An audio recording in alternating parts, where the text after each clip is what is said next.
Cuando yo empecé a publicar en mi adolescencia todavía, 14 años, 15 años, yo era el Benjamín de los poetas españoles. Lo dijo Fernando González en el prólogo de mi primer libro que se llamaba Un tiempo se clausura. Yo era el poeta más joven que había en España. Ahora resulta que a mi edad soy ya el decano de los poetas españoles. He pasado de un extremo al otro extremo. Mis relaciones con poetas contemporáneos míos, bueno, forzosamente como yo he vivido la mayor parte de mi vida alejado, pues son relaciones que no son muy próximas, excepto en algunos casos. Tuve grandes relaciones con Luis López Anglada, Manuel Alcalde, y ahora tengo otra, con Carlos Edmundo de Ori, con Carmelo Guillén Acosta. Tengo relaciones a veces más próximas, a veces más alejadas, y a veces yo me pregunto cuál es la imagen que ellos tienen de mí también. Y por haber estado un poco marginal, Siles en una presentación decía que yo era un poeta paralelo, ¿no? Pues probablemente la imagen que yo deje en mis contemporáneos sea una imagen un poco difusa, más concreta en mi obra que en mi persona. Yo quisiera que me recordasen, bueno, pues como una persona seria, que ha hecho su obra seriamente, que se ha comprometido en la escritura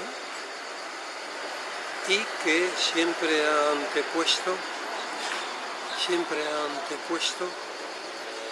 el valor de la obra a el reconocimiento contemporáneo, digamos.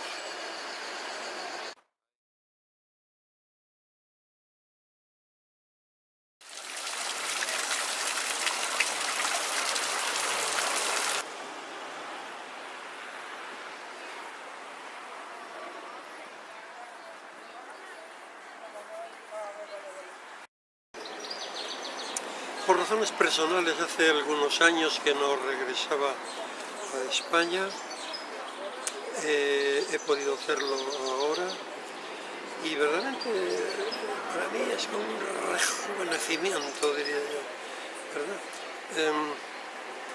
Bueno, yo por mi larga vida ya en Francia y mi incruste en la vida francesa, pues estoy impregnado naturalmente como diría yo, de la actitud francesa, humana y cultural, y me reconozco bien en lo francés, pero me reconozco sobre todo en lo español, porque yo tengo la experiencia de que lo nativo es una cosa imborrable, la raíz de la lengua, del pensamiento, de las costumbres, como diría yo, de las apetencias, es una cosa que tiene me gusta relacionar eso con algo mucho más anterior, mucho más antiguo que la propia vida humana. Yo creo que, en mi caso, que quizá por estar fuera del país, lo siento más. Y para mí es como una cosa atávica, ¿verdad? Todo como diría yo, todo mi fervor de castellanía es para mí una cosa atávica. Bueno, al otro lado, esto es una vertiente, digamos, hacia atrás, hacia el otro lado. Siempre he dicho cuando me han preguntado que a mí nunca me ha interesado que se me conozca y se conozca mi obra en la actualidad. Son más bien vosotros los que han venido a mí, como el grupo de LC15, ¿verdad?, que ha venido a mí, otros han venido a mí, y les estoy muy agradecido y todo, pero lo que me interesa a mí Realmente es que esa obra que yo he hecho, prácticamente alejado, solo, sin comunicación, que ha madurado así, largamente, pues no perezca con mi vida. Mi, mi ilusión, mi afán, sería que mi obra perdure más allá de mi vida y que los futuros lectores, si los hay, algún día encuentren en mis poemas lo que yo quisiera que encontrasen, es decir, la sorpresa ante la vida y el mundo y los sentimientos y todo lo que contribuye en la vida humana. La sorpresa, la emoción y también que mis lectores pudieran decir algún día que si esto que yo he escrito no se hubiera escrito, pues quizá hubiera un vacío, un hueco, aunque fuera mínimo, un hueco, ¿verdad?, en la evolución de la vida. Los muertos son más muertos que les morts. Los muertos no persisten, ni duermen, ni están. Andan les morts por sus jardines, oye, si algo musitas junto, ellos te escuchan, te saben. Les morts convocan a gentío, los muertos no. Los muertos son definitiva piedra.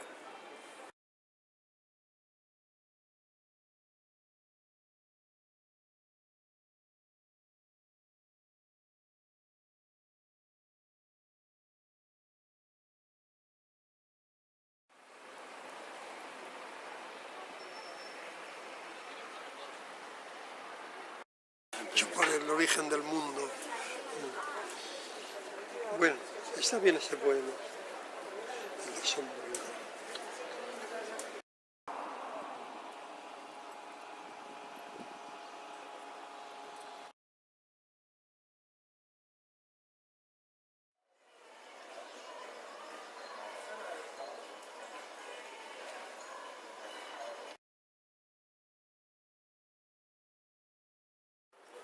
Bueno, nosotros éramos una familia numerosa, relativamente numerosa. Éramos 4 hermanos, varones y una chica, la última. Y bueno, mi familia no tenía ninguna base cultural, ni adquirida, ni heredada, diría.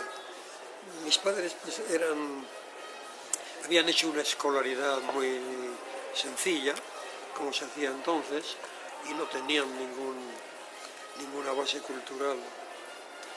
Y bueno, yo tuve la suerte de haber sido más o menos recogido con otros chavales del barrio por una maestra el año 36 y 37, ya durante la guerra. La enseñanza estaba totalmente desorganizada y una maestra apareció por Las Delicias, mi barrio, recogió a chavales que vivíamos allí, nos daba clase, pero una clase que no era oficial, y fue ella la que me convenció de que yo debía ir al instituto y empezar el bachillerato, y así lo hice con matrículas gratuitas, pero con un ambiente totalmente ajeno en mi familia, porque en mi familia nadie sabía lo que era ni el bachillerato, ni un sobresaliente, ni una aprobado, ni nada.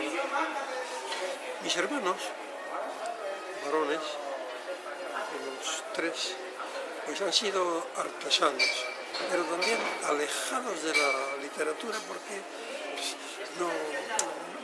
no habían recibido una educación para eso, y mi hermana tampoco. Cuando yo empecé a escribir a los 14 años, bueno, a mi familia aquello no despertó ningún interés, y la primera vez que sí, Mi familia, mis padres sobre todo, parece que se dieron cuenta de que aquello tenía algún, iba a decir algún valor, no era un valor, cierta importancia inicial.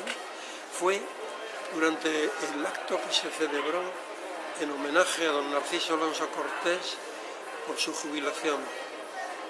Y entonces sí, hubo en el Instituto Zorrilla primero, pero luego un acto público en el Teatro Carrión, con asistencia, y así, en ese momento sí, yo veía que cuando yo estaba recitando mis versos a don Narciso, pues veía que mis padres estaban atentos, como sorprendidos, un poco orgullosos también, por ver que alguien en la familia salía de la norma, digamos.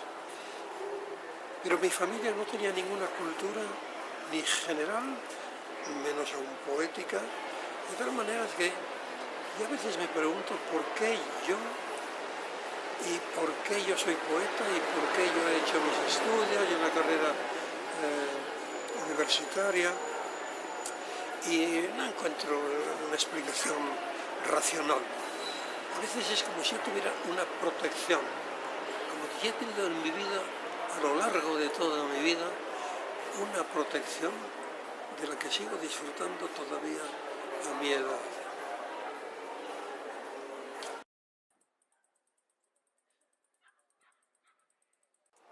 Mi padre era ferroviario, en lo que entonces llamaban servicio del movimiento o de movimiento. Quería decir que era una persona empleada para tránsito de trenes y quizá por eso pues a veces cambiaban de residencia a menudo. En cierta época le nombraron en la estación de Beasain en Guipúzcoa, que es donde yo nací y donde nacieron mis hermanos. Yo residí en Beasain hasta mis 6 años más o menos, luego nos trasladaron a Madrid y luego a Valladolid, de tal manera que prácticamente mi vida en Vascongadas ha sido muy reducida. Pero sí que tengo recuerdos. Uno de mis recuerdos, que está recogido en un poema de un libro que se llama Travesía de los Confines, recoge ese recuerdo cuando yo era niño, debía de tener 4 años quizá, e iba a pie, solo, desde mi casa hasta la escuela, que estaba aproximadamente a 1 kilómetro, por un sendero entre maizales altos, y me recuerdo muy bien que de vez en cuando iba yo solo por aquel camino y volvía la cabeza a ver si estaba mi madre en el balcón mirándome.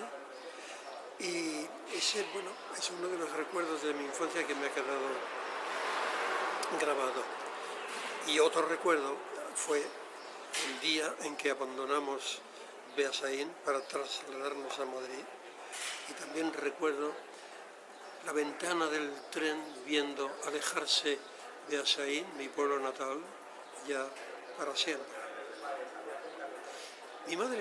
Mis padres son castellanos, eran castellanos los dos. Mi padre, del que acabo de hablar, era de la provincia de Burgos. Él nació en un pueblecito que se llama Olmos de la Picaza, al lado de Villadiego. Y toda la familia de Pardos tiene origen en esa región de Burgos. Y mi madre era castellana de Pozaldez, y su familia lejana de Rueda y también del Carpio, los dos en provincias Valladolid. De tal manera que, aunque yo nací en el País Vasco, estuve 1 año en Madrid y vine a Valladolid el año 35, justo antes de la Guerra Civil, 35-36, en realidad yo soy castellano, castellanísimo.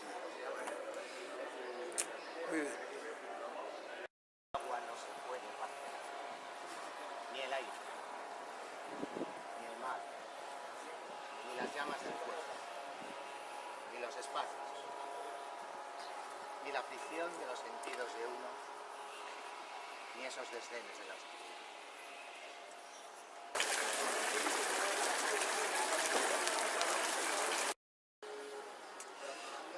Cuando yo publiqué el último libro entonces, que se llama Lo fando, lo nefando, lo senecto, el último poema de ese libro es como una despedida.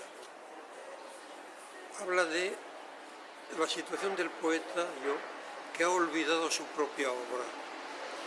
Y eso me procuraba un sentimiento como de desamparo y de desazón. Olvidar su propia obra para un poeta es como una muerte. No la muerte física del hombre, pero la otra muerte, la muerte diríamos más espiritual. Y al final de ese poema, que era el poema de despedida del libro, decía que si algún día me vuelve la gracia y el hálito, diré lucreciamente de la naturaleza del olvido. Y bueno, yo consideraba que aquel libro era el final, pero finalmente volvió la gracia, volvió el hálito, y escribí unos poemas que empezaron a reunirse en un conjunto que se titulaba como el último verso del poema que he citado, de la naturaleza del olvido. Y para mí este libro es una reflexión sobre el olvido, pero no solo, porque en el libro se incrustan otros poemas que aparentemente no tienen una relación, un significado muy evidente con esto, pero que forman un conjunto compacto.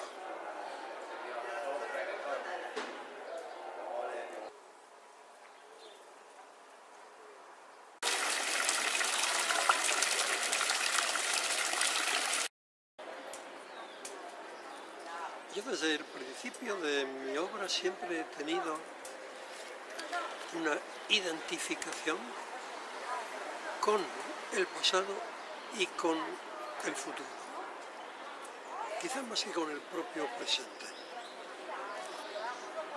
Me he identificado con las cosas antiguas, las personas, los documentos, la vida antigua. Hay unos versos míos ya un poco antiguos que recuerdan un lugar en Sicilia que se llama Piazza Armerina, donde hay unos mosaicos romanos, y en mi poema se dice unos mosaicos en Piazza Armerina por donde yo anduve hace 1000 años. Algunos me han preguntado, pero bueno, ¿tú crees que estuviste allí hace 1000 años? Yo no estuve allí físicamente hace 1000 años porque no existía, pero sí que estuve de verdad. Y en mi obra hay una gran proporción de identificación con cosas del pasado, con personas, con situaciones, pero también lo contrario, con cosas del futuro. Yo creo que en mi obra quizá hay menos atención a la actualidad de mi vida que a lo anterior y al futuro.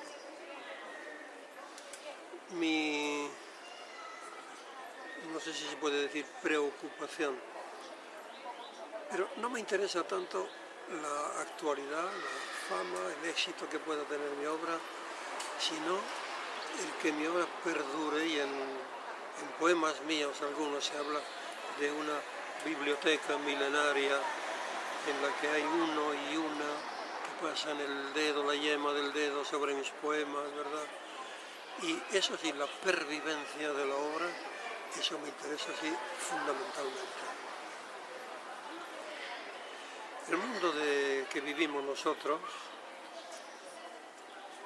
pues hubiera podido ser de otra manera. Hay un poema mío en el libro Lo fando, lo nefando, lo senecto, que empieza diciendo: casual tanta hermosura, casual tanta hermosura. La hermosura del mundo y la hermosura de los gozos y de los sentimientos y el amor incluso, todo es casual. Todo hubiera podido ser de otra manera. No quiere decir que lo que nosotros disfrutamos en la naturaleza sea imperfecto, pero pudo haber sido de otra manera. Un mar sin olas, un viento que no sopla, lo vertical podía haber sido horizontal. Y en ese sentido, sí que a veces surge la tentación de rehacer, recrear la creación. Recrear la creación. Imaginemos un poco que lo que viene ocurriendo desde hace millones, cientos de millones de años, de repente ocurre de otra manera. Por ejemplo, hay poemas míos en los que dicen: puede ser que no amanezca, o puede ser que no anochezca. Y en ese sentido, recrear la creación sería perfeccionarla según mi punto de vista, naturalmente.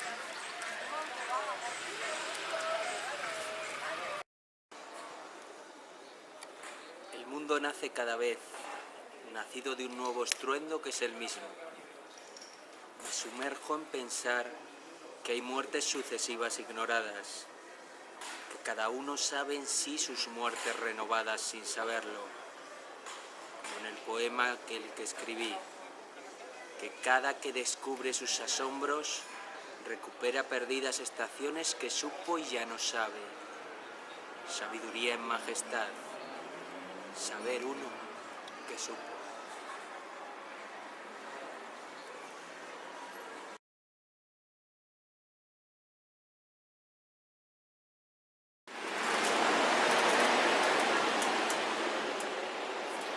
A ver.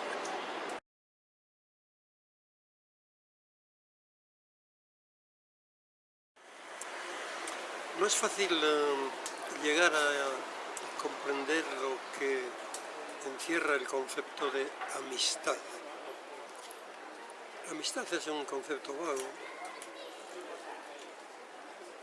Se suele hablar mucho de los amigos y en mi caso realmente yo no he tenido ni muchos ni grandes amigos. No recuerdo amigos de mi infancia porque la vida de mi infancia era una vida itinerante un poco. El País Vasco, luego Madrid, luego Valladolid, y no he tenido ocasión de establecer una amistad de niño, infantil, y tampoco luego adolescente. En realidad, ya en los estudios secundarios. Sí tuve algunos amigos cuya amistad ha durado y perdurado prácticamente durante toda la vida de ellos, que ya están fallecidos. Y curiosamente,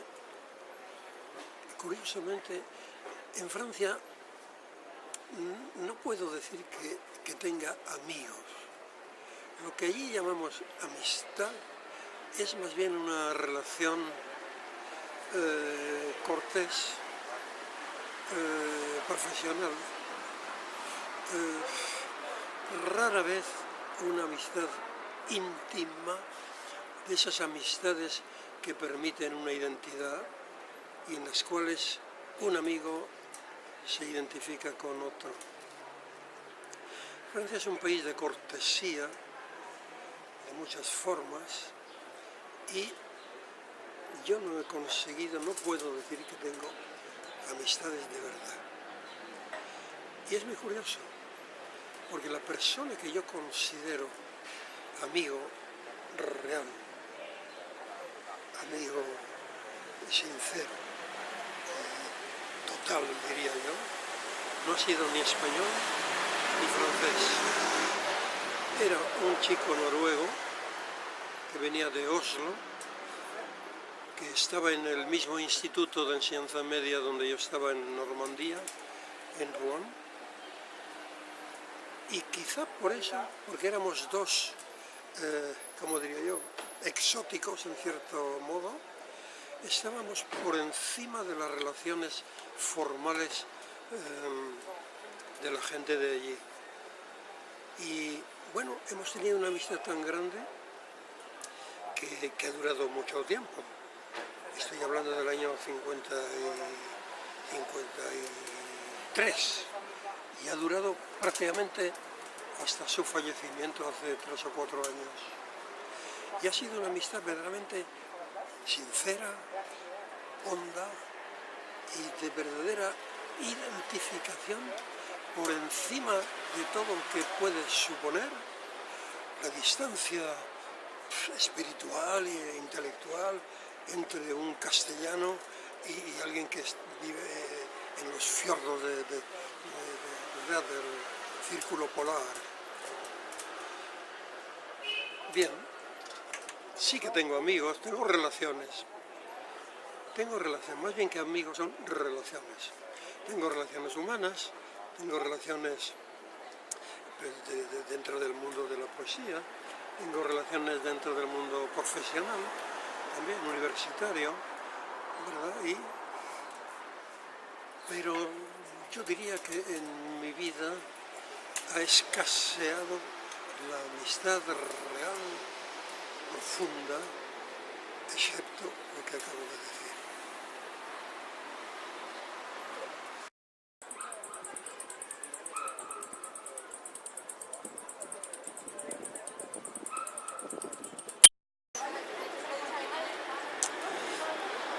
Yo creo que se puede decir que la muerte es un escándalo. La muerte es un escándalo. Uno viene a la vida sin haberlo pedido, se desarrolla, se integra en la naturaleza, y de repente eso se interrumpe escandalosamente. Escandalosamente. Muchas veces rompe la infancia, quiebra la juventud, ciega a la gente madura, deshace a inválidos, a los ancianos. La muerte siempre es algo negativo, algo que provoca la rebelión. No se puede uno resignar a morir.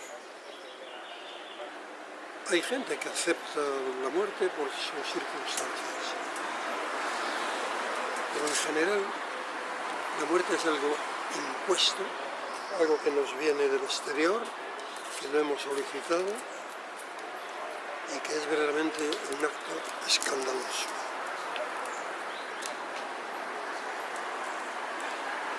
He tenido la experiencia de la muerte y de los muertos en España y en Francia. La muerte en España es algo definitivo, es algo total.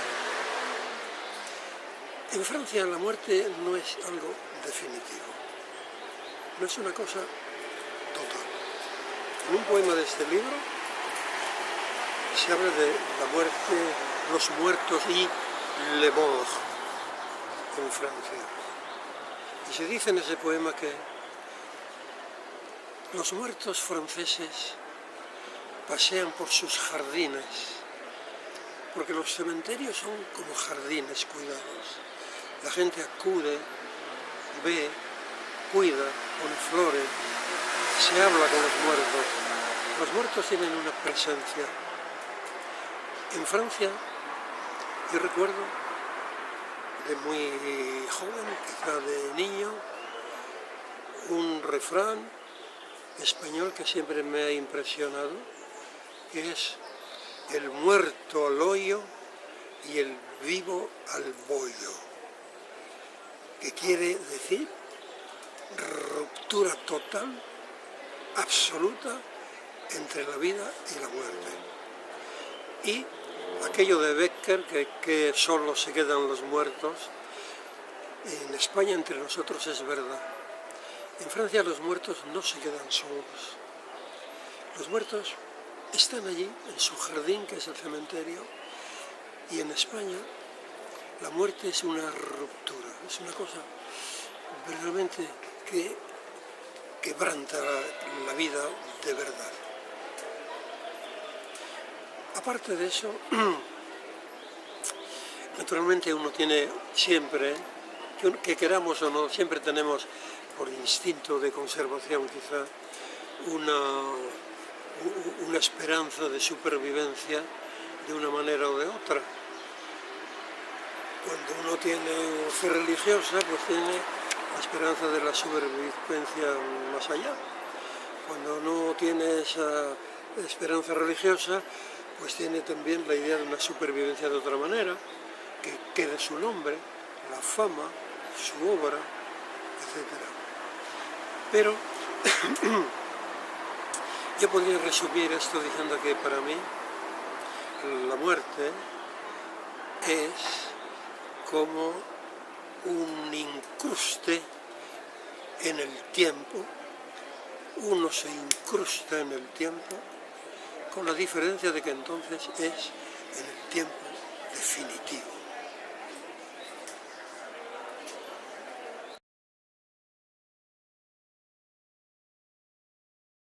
El agua no se puede parcelar, ni el aire, ni el mar, ni las llamas de fuego, ni los espacios, ni la fruición de los sentidos de uno, ni estos desdenes de la oscuridad.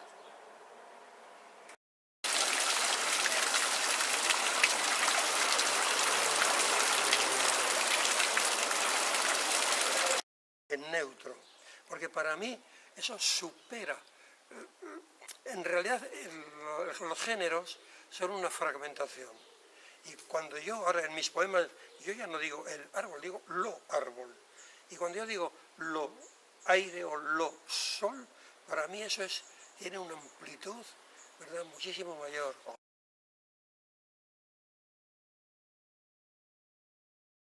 Vive en un entorno que no es el de su lengua materna, pues pueden ocurrir dos cosas, que su lengua materna poco a poco se diluye y se pierde, o lo contrario, que es lo que me ha ocurrido a mí, que al vivir en un entorno que no es el tuyo, la lengua materna se refuerza, se recrea, que es lo que me ha ocurrido a mí, sin quererlo. Eso es una cosa que ha venido así, sin quererlo, mi lengua se ha ido reforzando, renovando, inventando. Es una... Carlos de Mundo de Oro decía que mi lengua era un lenguaje hechizado, porque se sale de lo común. Y a veces pienso, si algún día alguien intenta traducir mis poemas, lo va a pasar muy mal.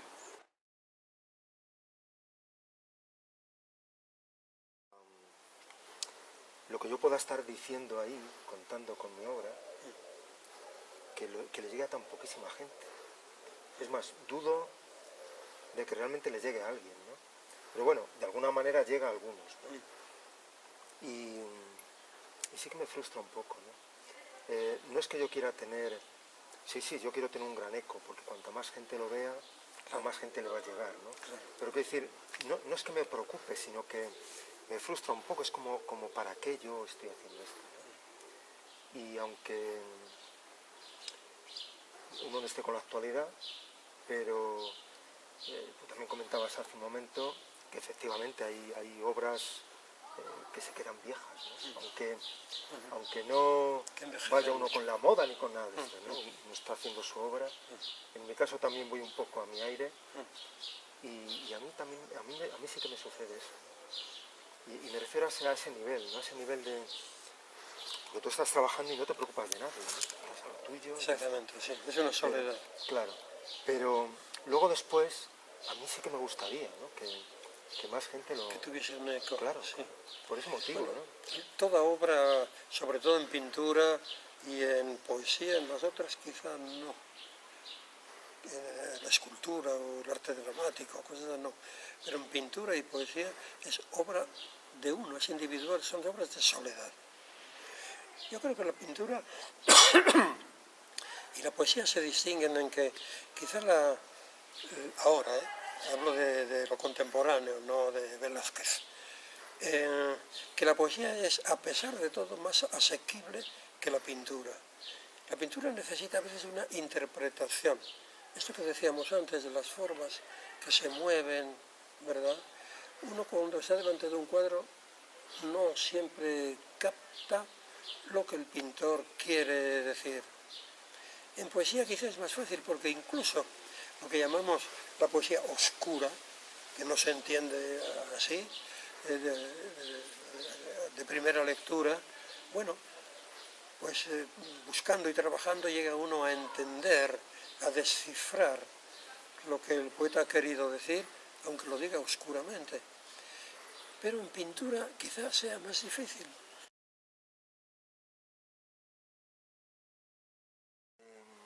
Está demasiado manipulado.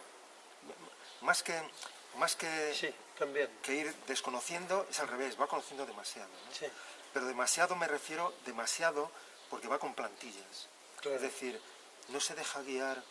Yo creo que el arte, la poesía, incluso la música, lo que pasa es que la música te penetra muy directamente, ¿no? Es una comunicación que nace del espíritu de uno y va al espíritu de otro. Y la interpretación puede ser la que sea, pero que haya algo, es decir, que haya esa comunicación. Sí, Generalmente no la hay, ¿por qué? Primero, porque se lee la pintura o la poesía muy deprisa. Segundo, porque uno va con la lección aprendida de qué es lo que tiene que ver. sí, Y entonces ya se descoloca mucho cuando ve algo que no entra Claro. en esos cánones, ¿no?, que él lleva en su cabeza. Entonces, yo creo que el espectador, todos nosotros como espectadores, tendríamos que aprender a desnudarnos, ¿no? Claro, lo que sabes lo sabes, y está muy bien saberlo, y además te ayuda probablemente a ver, ¿no? Pero si eres capaz de desnudarte y llegar allí y dejarte impregnar, con la pintura yo creo que sería buenísimo. Y la poesía yo creo que, como tú dices, hay que incidir, ¿no? Hay cosas que te entran a la primera, claro. con mucha Hay facilidad. cosas que hay que trabajar para entenderlas. Claro, y incluso las que te han entrado a la primera, al trabajarlas te entran de otra manera, ¿no? Claro, Quiero decir, efectivamente. son Pero distintas. la poesía es lenguaje. Sí. Y el lenguaje se entiende de una manera o de otra. Si no lo entiendes así de primeras, lo entiendes al cabo de una serie de lecturas. Pero la pintura a mí me parece que es mucho más difícil, porque uno no sabe qué es lo que hay que recibir. Es que es otro lenguaje.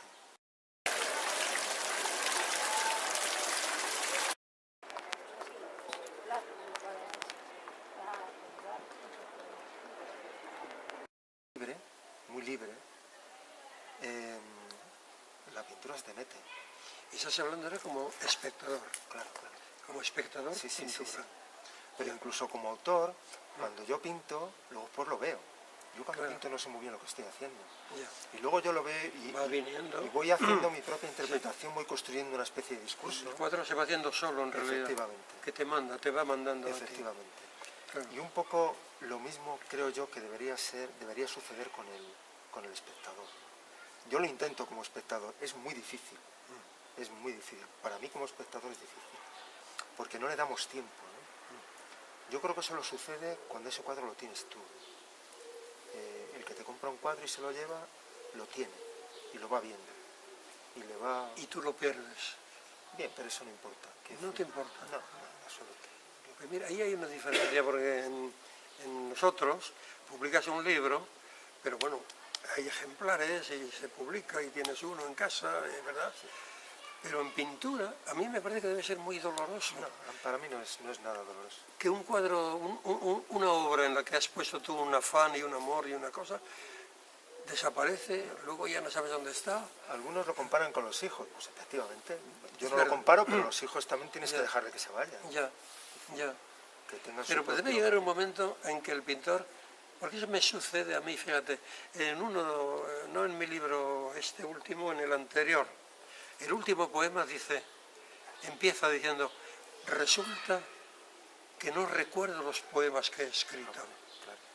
Y en el poema se explica que aquello es una desazón, que es como un desamparo, que es como si el perder la obra, para un poeta, para mí, es como una muerte, no digo la muerte física, pero es una muerte.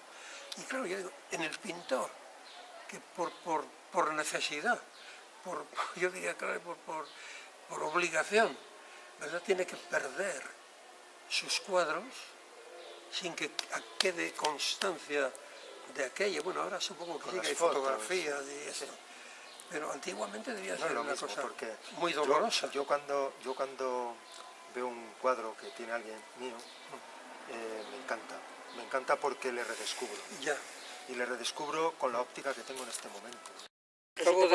Sí, claro, al cabo de un... Todos Bueno, los libros. a mí no me pasa eso porque yo he sido siempre muy riguroso.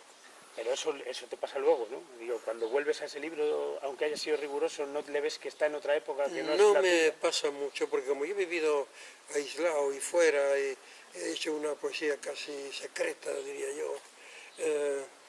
¿Cómo decirte? La he mantenido mucho más personal, libre de influencias y muy trabajada por otra parte. Yo cuando voy a publicar un libro lo trabajo mucho. Claro. Entonces por eso no... Y yo nunca he tenido libros inéditos, porque los iba rehaciendo, renovando. No he tenido nunca un libro en el cajón. Bueno, yo no digo eso, yo les tengo siempre en movimiento, nunca Ya. están parados. Les tengo inéditos bien. porque no les he Bueno. editado. No, Ya, bien, eso de sí. acuerdo.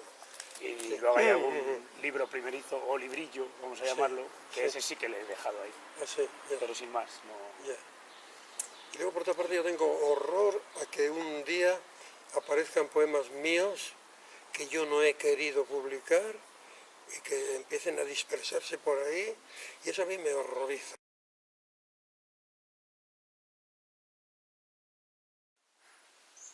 Como he decidido dejarme entero todo yo en esta línea, me alargo hasta alcanzarte. Y creo así que hallo en este instante la luz que me hace falta, sobada seda que refulge al canto. Si no tengo finalidad alguna, nada puedo callar, que tengo verbo para dar y hablar, dejarme hablar hasta que muera. Y es esta una vocación tan larga y a la vez encinta y sosegada, tan paciente, que nunca desespera de se hallarse, pues es el medio y habla del encuentro.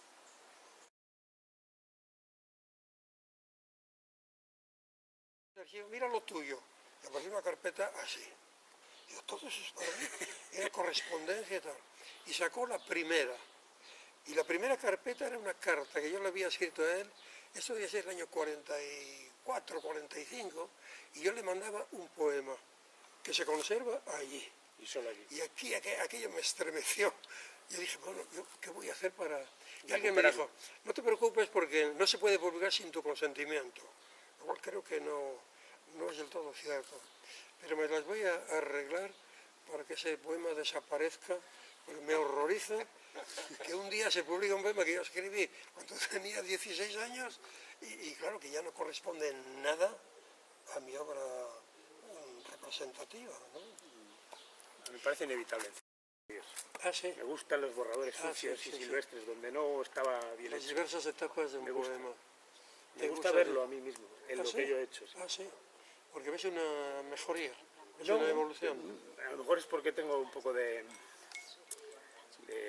Juan Ramonitis. Ah, ya. He estudiado mucho tiempo a Juan Ramón Ah, Jiménez. sí. Y a lo mejor se me ha metido esos estadios sucesivos del poema. ¿Tú hiciste una tesis doctoral? La tesis sobre Dios desea deseante. ¿Era sobre? Sobre Dios desea deseante. Nada personal. Y yo he dicho en algún sitio que una de las cosas primeras que aprendí en Francia, que me impregnaron, fue aprender a aprender y aprender a enseñar. Porque Francia tiene una cosa muy rigurosa en la enseñanza, muy exigente. Y claro, es que aquí en la universidad, yo hice historia en la universidad, pero cuando había en un curso, solo en un curso, fíjate, había historia antigua y media, todo junto, desde Altamira hasta los Reyes Católicos. ¿Cómo se puede en 8 meses a 2 horas semanales? Pues todo aquello era muy superficial.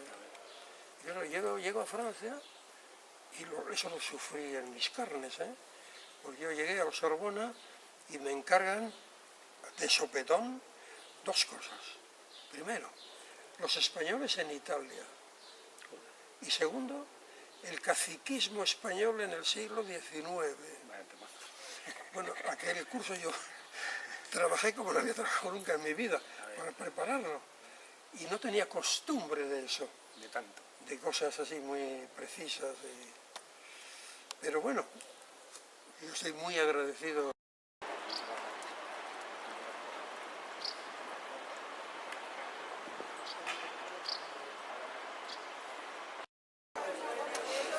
Voy a leer un poema de este libro que se llama De la naturaleza del olvido.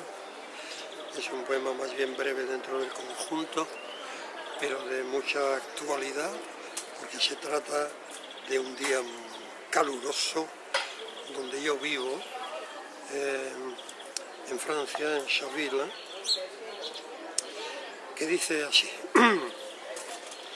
esta mañana de hoy se solea y caldea.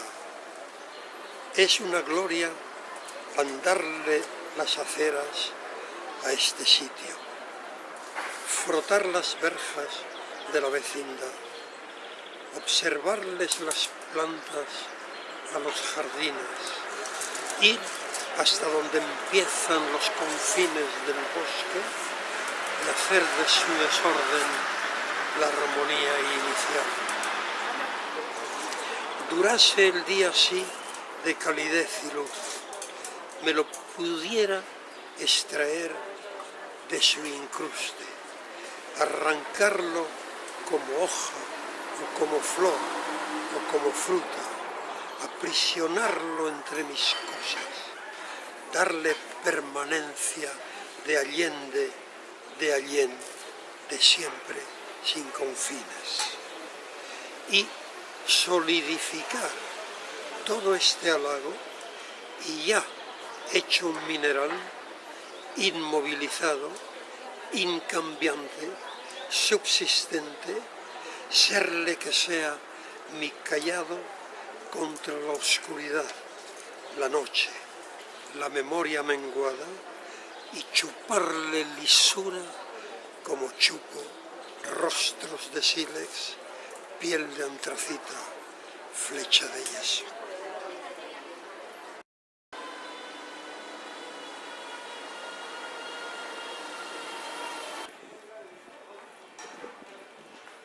Me simulo invisible, transcurrido, incógnito para la sucesión de lo jamás y lo siempre.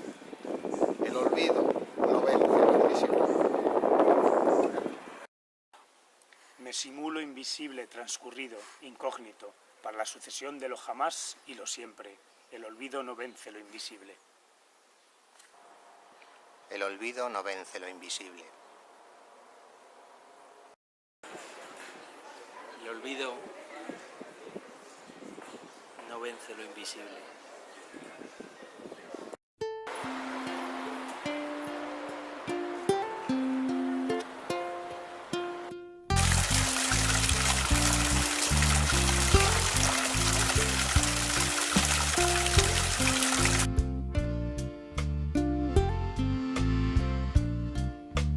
Caught me when I was singing this song, trying to get back to something more simple than we have. They mocked me, cause I told it like it was. Wrote about disappointment and grief, wrote about what we really didn't need in our lives, make us feel alive and whole. Illusions and pipe dreams on the one hand, and straight reality is always cold. Saying something hard is off the wall, and it might seem too bold.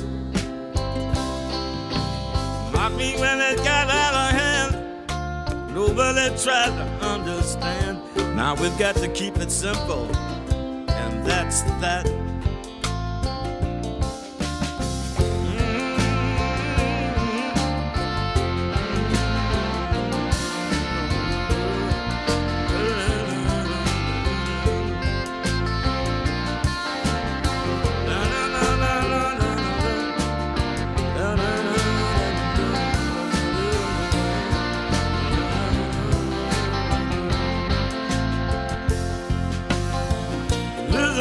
Five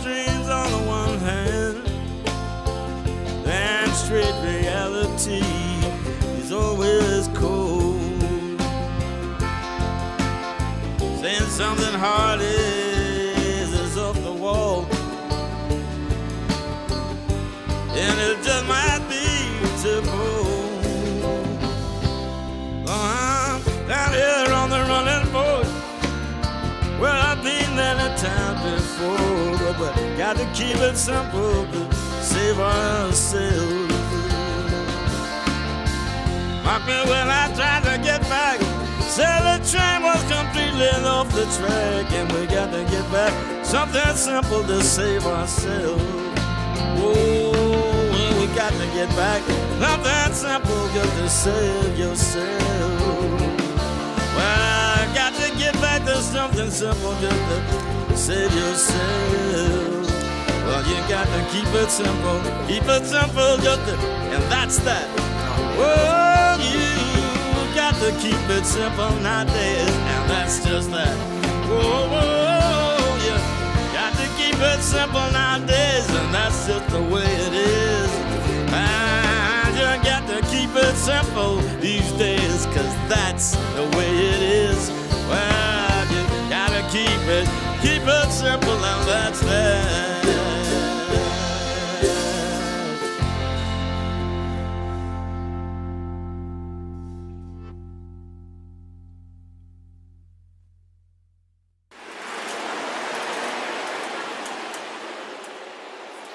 A ver.